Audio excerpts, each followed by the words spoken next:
Hop, endi haftalik qarash qiladigan bo'lsak, demak bizda haftaligimiz kechagi qisqacha videoda aytganimdek chiroyli berkildi. Ya'ni bu yerda 108.200 da yuqorisida berkilsak degandek, shuni yuqorisida berkildik. Haftalikda bizga biroz qarshilik bo'lib berishi mumkin bo'lgan zonalar, birinchisi shu 112.000 va ikkinchisi shu 115.000, ya'ni boyagiga to'g'ri keladi. Ya'ni 115.000, 116.000 zonalari bizga biroz qarshilik bo'lib berishi mumkin bo'ladi. Demak, umumiy holatda biz haftalikda bo'lish holatdamiz. Ya'ni xudo xohlasa hech qanaqa berish holati yo'q, chunki texnически ham biz diskountdamiz. Bu yerda misol uchun visk mana 70%, 80% to'ldirildi va bu hafta yangi hafta ham ochilib, biroz pastga tushib, buni 30% dan kuch olib yuqoriga harakat qilib ketyapmiz. Endi bizga shu boya aytganimizdek kunlikdagi qarshilik zonalarida yorib o'tib olsak, bu yerlarda nasib bizga yana biroz korreksiya bersa, ya'ni bu yerda FVG qoldiradi. Ana shu FVGlardan biz entry qilishlikka harakat qilamiz. Yana 120 minggacha, ya'ni 120 ming mana shu zonalar bizda eng kuchli qarshili zonalar. Bu yerda yorib o'tib olsak, biz yana bitta ATH ko'rishimiz mumkin bo'ladi. Mana bu 115 ming zonani tana bilan yorib o'tsak, bizga FVG qoldirish kerak. Mana shu FVGdan biz keyingi manzilimiz 120 ming va ATHgacha bo'ladi. Demak, Ethereum holatimiz ham yaxshi, ya'ni Ethereumda ham holat zo'r. Buni o'tganda Golosovoyda ham tushuntirganman. Bitcoin tushyapti, Ethereum boshqa altcoinlar unchalik tushmayapti. Bu degani xudo xolasa bizga yaxshigina o'sish qilib beradi degani deb aytgandim. Mana alhamdulillah Ethereum ham 3 kundan beri faqat bo'lishlikka harakat qilyapti. Ya'ni bu yerda mana support zona bor edi, bu yerdan kuch olib yuqoriga harakat.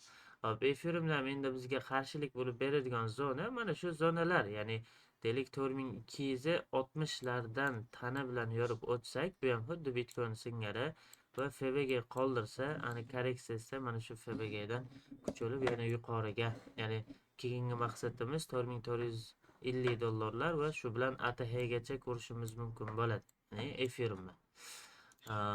Demak, Bitcoin SMIda bizda biroz gap qolgan va yuqorida o'sha boya aytganimizdek 115 ming, 116 ming zonalarda gap bor va bugungi ochilishligi biroz gap bilan ochilgan. Mana 4 soatlikda bizga qoch. Demak, bu yerda gap bor. Buni ham hisobga olib qo'yamiz. Ya'ni hozir mana FVGni fulfiliga kelyapmiz. Bu yerdan aytganimizdek 112 ming, ya'ni haftalikdagi qarshilikdan kuch olib gap to'ldirgan tushishimiz ham mumkin. Ya'ni ertaga yoki indinga shu to'ldirgan tushsa, yana biz bo'lishlikka qiziqib ketaveramiz. Xudo xolasa keyingi maqsadimiz shu 115 minggacha. Bu yerda yorib o'tib olsak, keyingi harakatimiz yana bo'lishlikda davom etib ketamiz. Xohlasa. Hop, demak, USDT dominans ham yaxshi reaksiya oldi. Mana kechagina aytganimizdek va mana 520% dan kuch olganmiz.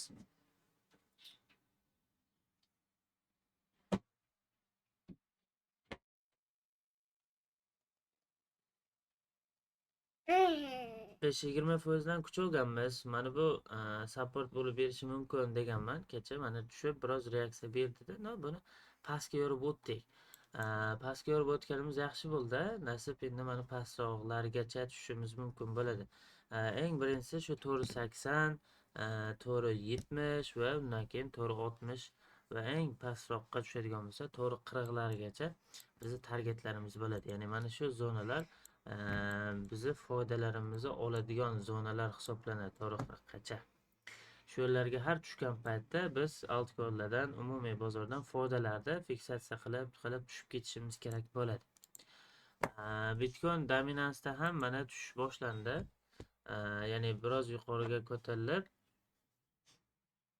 mana kanalda 0.5 gacha yana biroz chiqishimiz mumkin. Shunda bu qarshilik zona.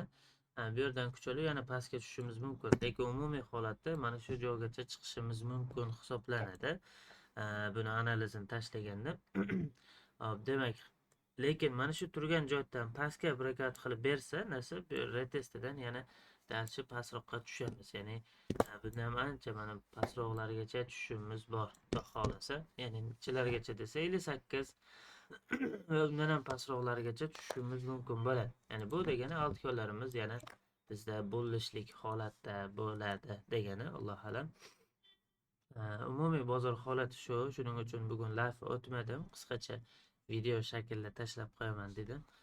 Total hammasi shu bo'lishlik holatda turibdi. Bu yerda mana birikat qilganmiz, yuqorida likvidlar bor. Ana shularni o'qib chiqishimiz kerak bo'ladi. Bozorlarda ham shu holat. Lekin yana qayta aytaman. Ya'ni bizni foyda oladigan joylarimiz Bitcoin shu 112 mingga kelgan paytda va 115 mingga chiqqan paytda foydani olamiz. Ya'ni full sotib olmaymiz, foyda. Fiksatsiya qilib ketamiz. Deylik 20%ni, deylik 30%ni sotib boramiz va oxiri mana 115 mingni breakout qilib bersa, ya'ni breakout qilib bersa Bitcoinimiz, umumiy bozor holatimiz tana bilan va ana undan keyin bizda mana FVG yoki order blok shakllantirsa, ana shu order blokka tushgan paytda yoki FVG dan biz yana bo'lishlikka qiziqamiz 120 ming ATHgacha. Lekin mana shuni yorib o'tmagunimizgacha foydalarda olib ketaveramiz.